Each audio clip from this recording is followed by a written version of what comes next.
Salam, bugünkü izahımız olacaq 9-cu sinif Azərbaycan tarixindən 38-ci paragraf, yəni Qarabağla quruculuq, böyük qardaşın ilk addımları. Deməli, 20-ci əsrin 90-cı illərində Qarabağ və ətraf rayonları işğal edilmişdi. Bu ərazilər böyük dağıntılara məruz qalmışdı. Və 44 günlük Vətən müharibəsindən sonra işğaldan azad edildikdən sonra deməli Azərbaycan hökuməti xarici ölkələrin jurnalistlərini azad edilmiş ərazilərə səfərini təşkil edib həmin bu jurnalistlərin. Və ermənilərin törətdikləri dağıntıları öz gözləri ilə görən bu jurnalistlərin nümayəndə heyətləri dəhşətə gəlmişdir. Azərbaycan hökuməti eyni zamanda deməli UNESCO-nun da nümayəndələrini işğaldan azad edilmiş ərazilərə gəlməyə dəvət edir.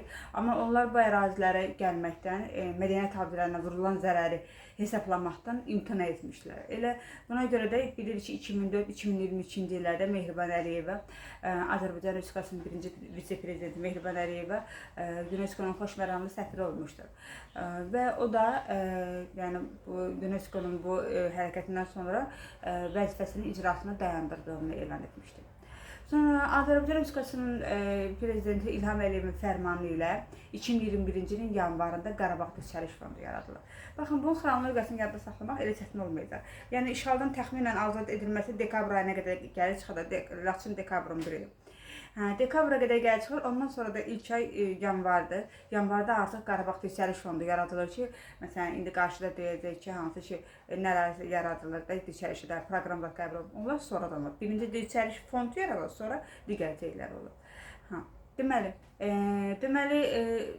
2021-ci ilin yanvarında dedik ki, Qarabağ Dirçəliş Fondu yaradılır və Azərbaycan Respublikası işğaldan azad edilmiş ərazilərə böyük qayıdışa dövlət proqramını təsdiq edir. Bu proqramda deməli 2022-2026-cı illəri əhatə edir.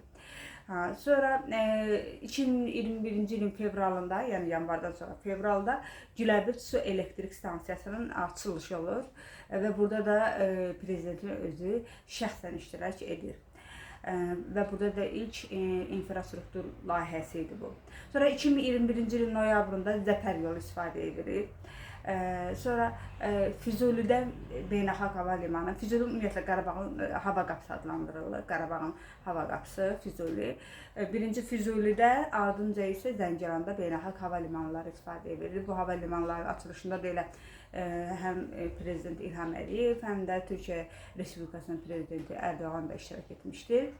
Və 2021-ci ilin iyulunda, iyulun 7-sində 14 iqtisadi rayon yaradılır. Biri Şərqi Zəngəzurdur. Şərqi Zəngəzura daxildir. Bunları əzbərləmək lazımdır. Zəngəzur, Cəbrayıl, Qubadlı, Laçın. Bu dördü Şərqi Zəngəzura.